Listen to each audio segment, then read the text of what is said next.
नमस्कार, मैं रवीश कुमार। राजनीतिक नेतृत्व की बंदिशों के कारण भारत ने लड़ाकू विमान खोए, यह बयान हमारा, आपका या विपक्ष के किसी नेता का नहीं है, बल्कि सेना के अधिकारी का है कि राजनीतिक नेतृत्व की बंदिशों के कारण भारत ने लड़ाकू विमान खोए। इस बयान पर सफाई जारी कर देने से यह बयान यहीं खत्म नहीं हो जाता है। आज के कई अखबारों में यह खबर छपी है और यही छपी है कि इंडोनेशिया की एक यूनिवर्सिटी के सेमिनार में भारत के defence attache captain Shiv Kumar ने कहा कि पॉलिटिकल लीडरशिप की बंदिशों के कारण भारत ने लड़ाकू विमान खोए हैं।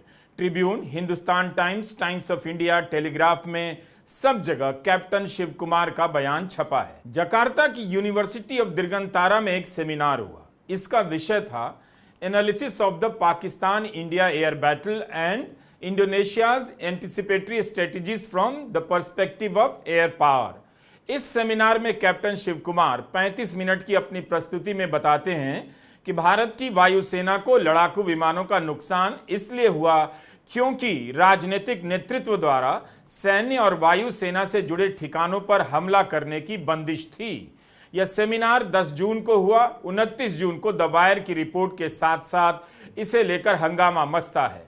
इस सेमिनार का वीडियो यूनिवर्सिटी ऑफ दिगंतरा के यूट्यूब चैनल पर भी मौजूद है। Separation of enemy air defense and destruction of enemy air defense is very important. As brought out by Bapa Tommy Domtomo that India lost a lot of aircrafts.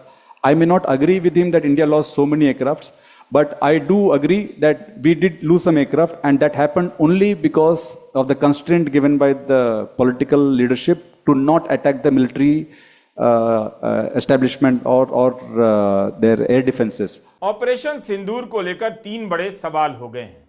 पहला, cease fire क्यों किया गया, इसमें Trump की भूमिका क्या थी। Trump अभी तक कह रहे हैं कि भारत और पाकिस्तान को धमकाकर सीज फायर कराया। दूसरा सवाल लड़ाकू विमानों के गिरने की संख्या को लेकर है। लेकिन तीसरा बड़ा सवाल सब पर भारी पड़ने जा रहा है। राजनीतिक नेतृत्व की बंदिश की वजह से लड़ाकू विमान का गिरना तो बहुत गंभीर बात है। वायुसेना की अपनी चूक से विमान गिरे तो आप समझ सकते हैं कि युद्ध में रणनीतिक चूक का नुकसान हो सकता है। लेकिन अगर राजनीतिक नेतृत्व की बंदिश की वजह से लड़ाकू विमान गिरा है तो यह साफ होना चाहिए कि इस हमले में राजनीतिक नेतृत्व की क्या भूमिका थी। क्या इसीलिए विमानों की संख्या नहीं बताई जा रही है क्योंकि राजनीतिक नेतृत्व की बात होने लग जाएगी? क्या इसलिए भी विमानों की संख्या की बात नहीं हो रही है ताकि इस पर ज्यादा बात ना हो? अगर बात होने लग जाएगी, रणनीति पर आएगी और इस विषय के जानकार वायुसेना और राजनीतिक नेतृत्व के फैसले को भी ठीक से झांक कर देखने लग जाएंगे। कैप्टन शिव कुमार के बयान से हुए विवाद पर इंडोनेशिया में भारत के दूतावास का जवाब आया है। दूतावास ने कहा है कि हमने डिफेंस अटैचे की प्रेजेंटेशन के बारे में मीडिया में रिपोर्ट देखी है। उनके बयान के संदर्भ को बदलकर उन्हें कोट किया जा रहा है। मीडिया में छप रही रिपोर्ट उनकी प्रेजेंटेशन की मंशा और जोर का गलत वर्णन है। प्रेजेंटेशन में बताया गया था कि हमारे पड़ोस के कुछ देशों से उलट भारत की सेना एक नागरिक राजनीतिक नेतृत्व के तहत काम करती है। इस प्रेजेंटेशन में यह भी बताया गया कि ऑपरेशन सिंदूर का उद्देश्य आतंकी ठिकानों पर हमला करना था और भारत का जवाब टकराव बढ़ाने वाला नहीं था। लेकिन जब खंडन जारी किया गया या सफाई जारी की गई तो इस पर क्यों नहीं कहा गया कि कैप्टन शिव कुमार ने राजनीतिक नेतृत्व की बंदिशों की बात की है। उन्होंने बाकी क्या कहा उससे कहीं ज्यादा महत्वपूर्ण यह बात है। इसे केवल आप संदर्भ के नाम पर खारिज नहीं कर सकते। दूतावास की तरफ से जो सफाई आई है वो अलग ही बात कर रही है। यहां बात हो रही है लड़ाकू विमानों के गिरने की, कितने विमान गिरे और राजनीतिक नेतृत्व की बंदिश के कारण कितने गिरे। अगर बंदिश नहीं होती तो क्या विमान नहीं गिरता या वायुसेना का प्रदर्शन तब क्या होता? राजनीतिक नेतृत्व की बंदिश की बात हो रही है, जबकि पूरे देश को यही बताया गया कि मोदी सरकार ने सेना को खुली छूट दे रखी है। पूरा विपक्ष सरकार के साथ था जो कि फैसला लेना है लीजिए, तो फिर बंदिश की बात कहां से आ गई? जबकि खुद प्रधानमंत्री मोदी सार्वजनिक मंच से कह चुके हैं कि उन्होंने सेना को हमला करने की खुली छूट दी थी। मोदी ने अपनी तीनों सेनाओं को खुली छूट दी। और हमारे शूरवीर ने वो कर दिखाया जो दुनिया ने पिछले कई दशकों से नहीं देखा था। हमने आतंकवादियों को मिट्टी में मिलाने के लिए भारत की सेनाओं को पूरी छूट दे दी। अब सेना के भीतर से ही आवाज आ रही है कि राजनीतिक बंदिश थी। कैप्टन शिव कुमार के इस बयान के बाद उन पुरानी तस्वीरों की याद आ गई जो ऑपरेशन सिंदूर के दौरान जारी की जा रही थी। उन तस्वीरों से इतना तो पता चलता है कि सेना को भले खुली छूट दी गई थी, लेकिन बैठकों की तस्वीरें जारी की जा रही थीं। मीटिंग में क्या हो रहा था, क्या कहा गया, किसने क्या कहा, फैसला क्या हुआ, कोई जानकारी नहीं आती थी। केवल फोटो और वीडियो जारी होता था। इन तस्वीरों में प्रधानमंत्री मोदी को बोलते दिखाया जा रहा था और बाकी को सुनते। जो हिस्सा जारी किया जाता था उसमें आवाज नहीं होती थी।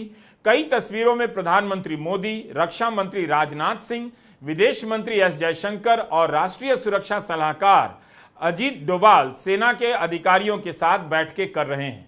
देखा जा सकता है कि प्रधानमंत्री के अलावा कोई बोल नहीं रहा है और सेना के अधिकारी नोट्स लेते हुए प्रतीत हो रहे हैं। जब इस वीडियो की आलोचना हुई तो नए वीडियो जारी किए गए जिनमें सीडीएस जनरल अनिल चौहान और सेना प्रमुख उपेंद्र द्विवेदी को बोलते हुए देखा जा सकता है। ये तस्वीरें इतना तो बताती हैं कि रणनीतिक फैसलों से राजनीतिक नेतृत्व ना अनजान होगा, ना इन दोनों के बीच दूरी थी। राजनीतिक नेतृत्व की बंदिशों के कारण कुछ लड़ाकू विमानों को नुकसान पहुंचा। इस बयान ने खुली छूट की अवधारणा पर प्रश्न खड़े कर दिए हैं। 2019 में चुनाव प्रचार के दौरान प्रधानमंत्री मोदी ने कहा था कि बालाकोट हमले के समय खराब मौसम के चलते विशेषज्ञों की राय आई कि क्या हम डेट बदल दें, पर मैंने यानी प्रधानमंत्री ने कहा कि अभी तक हमले की बात खुफिया बनी हुई है। और प्रधानमंत्री कहते हैं कि बादल और बारिश का एक बेनिफिट है कि हम बारिश से बच सकते हैं। ये मेरा रॉ विजडम है। सब उलझन में थे कि क्या करें। आखिर में मैंने कहा ठीक है, बादल है, जाइए, चल पड़े। प्रधानमंत्री मोदी को बताना चाहिए कि इस बार उन्होंने सेना या वायुसेना को क्या आइडिया दिया था। इंडोनेशिया में डिफेंस अटैचे की बयान पर कांग्रेस की तरफ से भी प्रतिक्रिया आई है और उसके कई नेताओं ने सरकार से सवाल पूछे हैं। राजनीतिक नेतृत्व की लगाई बाध्यताओं के कारण भारतीय वायुसेना ने पाकिस्तान के खिलाफ लड़ाकू विमान गंवाए हैं। कैप्टन शिव कुमार की इस बात को कांग्रेस ने chief of defence staff Anil Chauhan के उस बयान से जोड़ा है जिसमें उन्होंने फाइटर जेट के गिरने की बात मानी थी। कांग्रेस का कहना है कि ऑपरेशन सिंदूर और सीज फायर से जुड़े ऐसे कई सवाल हैं जिनके जवाब नहीं मिले हैं। प्रधानमंत्री नरेंद्र मोदी को देश के सामने इनकी सच्चाई रखनी चाहिए, लेकिन नरेंद्र मोदी अपनी जिम्मेदारी से भाग रहे हैं और जवाबदेही से मुंह फेर रहे हैं। ऐसे में सवाल है, प्रधानमंत्री अपनी अध्यक्षता में एक सर्वदलीय बैठक बुलाकर विपक्ष को सच्चाई बताने से क्यों इनकार कर रहे हैं? इस मुद्दे पर संसद का विशेष सत्र बुलाने की मांग को क्यों खारिज कर दिया गया? प्रधानमंत्री नरेंद्र मोदी और विदेश मंत्री देश से क्या छिपा रहे हैं? हमारा सवाल यह भी है कि क्या सेना के भीतर ऑपरेशन सिंदूर को लेकर कुछ अलग जानकारी है जिससे देश अनजान है और वो जानकारी इस तरह के बयानों से छलक कर सामने आ रही है? सेना अपनी जानकारी रोक नहीं पा रही है। शायद वह कुछ कहना चाहती है, क्योंकि सेना प्रमुख जनरल अनिल चौहान देश के बाहर सिंगापुर में राइटर्स को इंटरव्यू देते हैं और पहली बार स्वीकार करते हैं कि लड़ाकू विमान गिरा है। उनके जवाब से लगा कि एक लड़ाकू विमान गिरा है, लेकिन इंडोनेशिया में कैप्टन शिव कुमार कहते हैं कई विमान तो नहीं गिरे, कुछ विमान गिरे हैं। तो विमानों की संख्या को लेकर इतना रहस्य अभी तक क्यों है, जबकि सभी कहते हैं जब भी युद्ध होगा नुकसान होगा। तब फिर नुकसान के बारे में बताने में क्या दिक्कत है? क्या इसलिए दिक्कत है कि नुकसान की सही तस्वीर आने पर विश्लेषणों में राजनीतिक नेतृत्व का भी सवाल आ जाएगा। 31 मई को सिंगापुर में रॉयटर्स को इंटरव्यू देते हुए सीडीएस जनरल अनिल चौहान ने कहा था कि 7 तारीख को शुरुआती फेज में कुछ नुकसान हुए, लेकिन गिनती वो मायने नहीं रखती। जरूरी यह था कि वो नुकसान क्यों हुए और फिर हमने क्या किया, तब बताइए क्यों हुए, देश जानना चाहता है। जनरल अनिल चौहान आगे कहते हैं कि हमने टैक्टिक्स में सुधार किया और 7 और 8 मई को फिर से ऑपरेशन किया। 10 तारीख को बड़ी संख्या में अंदर घुसे, पाकिस्तान के एयर डिफेंस को पार किया और बिना किसी रोक टोक के गहरे स्ट्राइक किए। अब इसी बात को 10 दिनों के बाद कैप्टन शिव कुमार एक और तरह से दोहराते हैं, जिसका जिक्र सीडीएस जनरल अनिल चौहान ने किया था। नुकसान क्यों हुआ उसके बारे में एक इशारा कैप्टन शिव कुमार के इस प्रेजेंटेशन से मिलता है। क्या भारत की सेना का हमला सरकार की बंदिशों के कारण कमजोर हुआ, जिसे बाद में दुरुस्त किया गया और तब बड़ी तबाही मचाई गई सीमा पार।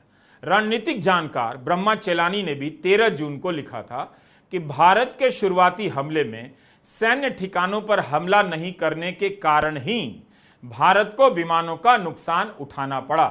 चेलानी का कहना है कि बल प्रयोग अंतिम उपाय होना चाहिए, लेकिन जब उसका प्रयोग हो तो उसमें रणनीतिक स्पष्टता होनी चाहिए। सैन्य ऑपरेशन को ऐसे उद्देश्य हासिल करने का लक्ष्य रखना चाहिए जो अपने आप में काफी हो। ऐसे ऑपरेशन को पूरा हो जाने के बाद किसी नैरेटिव पर निर्भर नहीं होना चाहिए जिसमें रोड शो करना पड़े और सांसदों के दल को विदेशी दौरे पर भेजा जाए। ऑपरेशन सिंदूर को लेकर रोड शो भी लंबा नहीं चला। ऑपरेशन सिंदूर की सफलता के दावों पर जनता के सवाल भारी पड़ गए। अब इसकी विजय यात्रा का जो भी जश्न है वो पेट्रोल पंप पर लगे पोस्टरों तक ही सिमट कर रह गया है, क्योंकि इतने सवाल आ गए हैं जिनका ठोस जवाब नहीं मिल रहा। आज तक नहीं बताया गया कि भारत को कितने और किन किन विमानों का नुकसान हुआ। आपको याद होगा यूक्रेन ने रूस के हवाई अड्डों पर ड्रोन से हमला किया और कई लड़ाकू विमान तबाह कर दिए। रूस ने यह बात नहीं छिपाई, बल्कि बता दिया कि यूक्रेन के हमले में उसके कई विमान तबाह हुए हैं।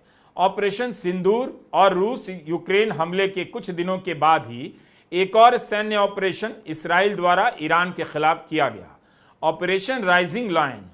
भारत में कुछ लोगों ने ऑपरेशन सिंदूर और ऑपरेशन राइजिंग लाइन की रणनीति की तुलना की है। ऐसी तुलना से पहले ध्यान रखना चाहिए कि भारत का उद्देश्य क्या था और ईरान इसराइल का क्या था। भारत ईरान और इसराइल की तरह युद्ध तो नहीं चाहता था, लेकिन इसराइल भी ईरान को आतंकी देश मानता है, इसलिए भारत और इसराइल के ऑपरेशन की तुलना की गई। इसराइल के हमले के बाद रणनीतिक मामलों के जानकार ब्रह्मा चेलानी ने एक ट्वीट किया कि इसराइल की आबादी मात्र 1 करोड़ है, भारत की 140 करोड़, लेकिन दोनों के ऑपरेशन में बहुत बड़ा फर्क दिखाई देता है।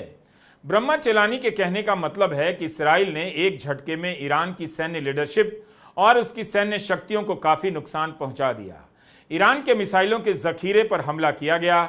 बाद में यह रिपोर्ट भी आई कि ईरान के मिसाइलों के भंडार को नुकसान पहुंचाया गया है। चेलानी इससे तुलना करते हुए दिखाना चाहते हैं कि ऑपरेशन सिंदूर व्यापक नहीं था। चेलानी के ट्वीट से यह बात निकल कर आती है कि 22 अप्रैल को पहलगाम में आतंकी हमला हुआ और भारत ने हमला किया 7 मई को। एक तरह से पाकिस्तान को 15 दिनों का अग्रिम नोटिस देकर हमला किया गया। उसमें भी कुछ आतंकी कैंप पर हमला किया गया। पाकिस्तान के हवाई रक्षा तंत्र को ध्वस्त नहीं किया गया।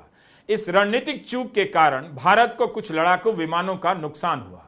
तब जाकर भारत के राजनीतिक लीडरशिप ने वायुसेना को पाकिस्तान के हवाई रक्षा तंत्र और वायुसेना के बेस पर हमला करने के लिए अधिकृत किया। मगर जैसे ही भारत की सेना को बढ़त मिलने लगी, अचानक ही ऑपरेशन सिंदूर खत्म कर दिया गया। मात्र 3 दिनों के भीतर भारत ने शुरू में साफ तो किया था कि उसका मकसद सैनिक ठिकानों पर हमला करना नहीं था, केवल आतंकी ठिकानों पर हमला करना था, और उसमें सफलता मिली। यह भी कहा गया कि अगर भारत के सैन्य ठिकानों पर हमला हुआ तो उसका उचित जवाब दिया जाएगा।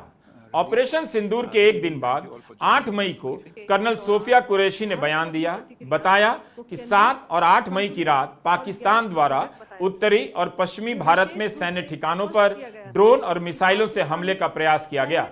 हम आपको यहाँ 2 बयान सुना रहे हैं। पहला बयान 8 मई का है, जिसमें केवल आतंकी ठिकानों को निशाना बनाने की बात कही जा रही है, और दूसरा बयान 9 मई का है, जिसमें पाकिस्तान के हवाई ठिकानों पर हमला करने की बात बताई जा रही है। ऑपरेशन सिंदूर पर 7 मई 2025 को हुई प्रेस कॉन्फ्रेंस के दौरान भारत ने अपनी प्रतिक्रिया को केंद्रित, संतुलित और गैर उत्तेजक बताया था।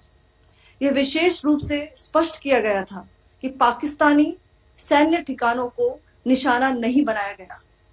साथ ही दोहराया गया कि भारत में किसी भी सैन्य लक्ष्य पर हमले का उचित जवाब दिया जाएगा। रात में पाकिस्तान के एक सशस्त्र यूएवी ने भटिंडा सैन्य स्टेशन को निशाना बनाने की कोशिश भी की, जिसे पकड़ा गया और उसे निष्क्रिय कर दिया गया।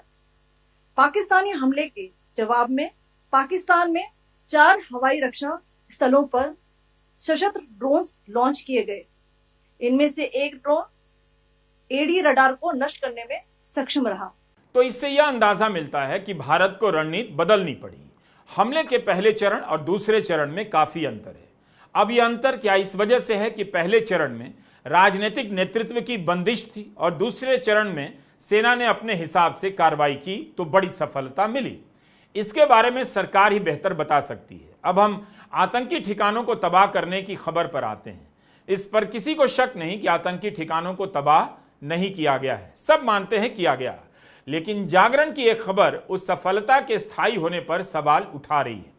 आपको 29 जून के दैनिक जागरण की यह खबर देखनी चाहिए। पहली खबर है, इसकी हेडलाइन है, पाकिस्तान और गुलाम जम्मू कश्मीर में फिर तैयार हो रहा है आतंकी ढांचा। ऑपरेशन सिंदूर में तबाह आतंकी कैंपों की मरम्मत में जुटी पाकिस्तानी सेना। जागरण ने यह खबर किसके हवाले से लिखी है जागरण ही जाने, लेकिन यह खबर ऑपरेशन सिंदूर की सफलता पर सवाल उठा रही है। देश को बताया गया कि आतंकी ढांचा ध्वस्त कर दिया गया और जागरण लिख रहा है, तबाह आतंकी कैंपों की मरम्मत में जुटी पाकिस्तानी सेना। पाकिस्तान छोटे आकार के नए आतंकी अड्डे भी बना रहा है। सरकार को इस खबर का भी खंडन करना चाहिए या विस्तृत सफाई देनी चाहिए कि अगर आतंकी ठिकाने तबाह कर दिए गए तब फिर इतनी जल्दी कैसे बन रहे हैं। जब जागरण में खबर छप रही है तो बताना चाहिए कि भारत इसे लेकर आगे क्या कर रहा है। जागरण की यह खबर अनायास सवाल उठाती है कि ऑपरेशन सिंदूर की सफलता क्या इतनी अस्थायी रही कि 2 महीने के भीतर पाकिस्तान मरम्मत करने लगा या नए ठिकाने बनाने लगा। अब आते हैं सीज फायर पर। यह सवाल तो है ही। रणनीतिक मामलों के कई जानकार यह सवाल उठा रहे हैं कि जब भारत ने बढ़त बना ली थी तो अचानक क्यों सीज फायर किया गया। ऑपरेशन सिंदूर के बारे में भारत सरकार का हमेशा यही पक्ष रहा है कि पाकिस्तान के director general of military operations ने भारतीय डीजीएमओ से संपर्क किया, युद्ध विराम का प्रस्ताव पेश किया, जिस पर कार्रवाई करते हुए हमले को रोका गया। इस हिसाब से तो युद्ध विराम की घोषणा भारत या पाकिस्तान को पहले करनी चाहिए थी, लेकिन घोषणा की जाती है अमेरिका के राष्ट्रपति ट्रंप द्वारा। 10 मई की शाम अचानक अमेरिका के राष्ट्रपति ट्रंप का एक पोस्ट आता है कि देर रात तक अमेरिका द्वारा मध्यस्थता करवाने के बाद भारत और पाकिस्तान पूर्ण युद्ध विराम के लिए राजी हो गए हैं, जो फौरन लागू होगा। आपको याद होगा G7 की बैठक के बाद बयान जारी किया था भारत के विदेश मंत्रालय ने कि प्रधानमंत्री मोदी ने राष्ट्रपति ट्रंप से बात की है, साफ किया कि सीज फायर में किसी का हस्तक्षेप नहीं था। लेकिन उसके बाद भी ट्रंप लगातार बयान दिए जा रहे हैं, सीज फायर उन्होंने ही कराया। नया बयान तो और भी ज्यादा स्पष्ट है, कह रहे हैं मैंने व्यापार रोकने की चेतावनी दी, लड़ाई रुकवाई। व्यापार रोक देने की बात आ रही है, तभी विपक्ष पूछ रहा है क्या सीज फायर के पीछे कोई शर्त थी। That's what happened with India and Pakistan. I was negotiating with both of them, and I said to Scott, I said to Howard, cancel all deals with India and Pakistan. They're not trading with us because they're in a war. They called back, what do? I said, look, you want to have trade with the United States, it's great. But you want to go and start using nuclear weapons on each other? We're not going to allow that. And they both agreed. Both have great leaders. They both agreed not to do it. So we did a lot. 10 मई को Trump द्वारा युद्ध विराम की घोषणा के कुछ देर बाद America के विदेश सचिव मार्को रूबियो ने ट्वीट किया कि पिछले 48 घंटे से उपराष्ट्रपति वांस और मैंने भारत और पाकिस्तान के वरिष्ठ अधिकारियों से बात की। भारत के प्रधानमंत्री नरेंद्र मोदी और पाकिस्तान के प्रधानमंत्री शहबाज शरीफ से, विदेश मंत्री एस जयशंकर से, पाकिस्तान की सेना के प्रमुख आसिम मुनीर से, राष्ट्रीय सुरक्षा सलाहकार अजीत डोवाल और असीम मलिक से बात की। मुझे यह बताते हुए खुशी हो रही है कि भारत और पाकिस्तान की सरकार तुरंत सीज फायर के लिए राजी हो गए। जल्दी ही किसी तटस्थ स्थान पर दोनों देशों के बीच व्यापक मुद्दों पर चर्चा होगी। हम शांति का मार्ग चुनने के लिए प्रधानमंत्री मोदी और प्रधानमंत्री शरीफ की उनके विवेक और व्यवहारिकता की तारीफ करते हैं। इस बयान में तो दावा किया गया था कि जल्दी ही तटस्थ स्थान पर दोनों देशों के बीच व्यापक मुद्दों पर चर्चा होगी। इसका अभी तक कुछ अता पता नहीं। अमेरिका के राष्ट्रपति के दावों का हाल अजीब है, मगर एक अंतर है, वे ट्रेड डील को लेकर लगातार बयान बदल रहे हैं, इसराइल को लेकर लगातार बयान बदल रहे हैं, समय सीमा को लेकर भी बयान बदल रहे हैं, लेकिन भारत और पाकिस्तान के बीच सीज फायर को लेकर एक बार भी उन्होंने अपना बयान नहीं बदला। कांग्रेस की प्रवक्ता सुप्रिया श्रीनेत का कहना है, ट्रंप 20 बार वही बयान दे चुके हैं। ट्रंप ने व्हाइट हाउस में पाकिस्तान के सेनाध्यक्ष जनरल आसिम मुनीर के साथ लंच किया, लंबी बातचीत की और बैठक के बाद मुनीर की तारीफ कर दी। मुनीर ने भारत और पाकिस्तान के बीच टकराव में ट्रंप के हस्तक्षेप के लिए उन्हें शांति के नोबेल पुरस्कार के लिए नामांकित कर दिया। अभी अभी कुछ समय पहले आसिम मुनीर ने कश्मीर को लेकर काफी भड़काऊ बयान भी दिया है। प्रधानमंत्री शहबाज शरीफ भी ट्रंप का शुक्रिया अदा कर चुके हैं। 20 जून को पाकिस्तान के उप प्रधानमंत्री इशाक डार ने पाकिस्तान के न्यूज चैनल जियो न्यूज से कहा कि जब भारत ने नूर खान एयरबेस और शोरकोट एयरबेस पर हमला कर दिया, तब 45 मिनट के भीतर सऊदी प्रिंस ने डार को फोन किया, कहा कि मार्को रूबियो से आपकी बात हुई है, अगर वे यानी प्रिंस फैसल भारत से बात करने के लिए अधिकृत हैं तो जयशंकर को फोन करेंगे और बताएंगे कि हम युद्ध रोकने के लिए तैयार हैं। डार कहते हैं, मैंने सऊदी प्रिंस को भारत से बात करने के लिए हां कहा और उन्होंने यह बात जयशंकर तक पहुंचा दी। इस बयान की भी काफी चर्चा है और यह बयान पाकिस्तान के डीजीएमओ से आए प्रस्ताव से काफी अलग है। इसी इंटरव्यू में इशाक डार यह भी कहते हैं कि ट्रंप ने अपना किरदार अदा किया। वह 13 बार क्रेडिट लेते हैं या 130 बार, हमें उनका स्वागत करना चाहिए। मूल बात है कि ट्रंप क्यों बार बार कह रहे हैं, उन्होंने धमकी देकर भारत और पाकिस्तान के बीच युद्ध रुकवाया। भारत के प्रधानमंत्री मोदी ने फोन पर जब ट्रंप को समझा दिया, बातचीत की, लंबी बातचीत की कि आग्रह पाकिस्तान की तरफ से हुआ था और सीज फायर भारत ने किया, तीसरे देश का हाथ नहीं था, तब भी ट्रंप अपना बयान बंद नहीं कर रहे हैं। I'm very happy about India and Pakistan because they actually have nuclear weapons. You know, when you talk about Iran, they were trying to get it, but India has nuclear weapons. Pakistan has nuclear weapons, high-level nuclear weapons both, and getting that solved was really great. We did it through trade, so it was a great thing. Defence attache captain Shiv Kumar के बयान पर सफाई देने से, सेना प्रमुख general Chauhan की बात पर कुछ बोलने से अच्छा है भारत सरकार को संसद के सामने सारी बातें रिकॉर्ड पर रखनी चाहिए। बताना चाहिए कि ट्रंप जो कह रहे हैं वो कितना सही है और सरकार क्यों चुप हो जाती है। तो ऑपरेशन सिंदूर को लेकर इन बड़े सवालों को ध्यान में रखिए। सीज फायर किसके दबाव में हुआ?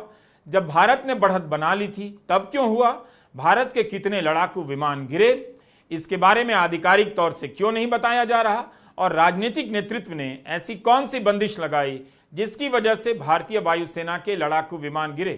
प्रधानमंत्री मोदी, रक्षा मंत्री राजनाथ सिंह को यह जवाब देना चाहिए। प्रेस कॉन्फ्रेंस में आकर बताना चाहिए कि आपने कहा था सेना को खुली छूट दी गई और सेना के अधिकारी कुछ और कह रहे हैं। इतना अंतर क्यों है? नमस्कार, मैं रवीश कुमार।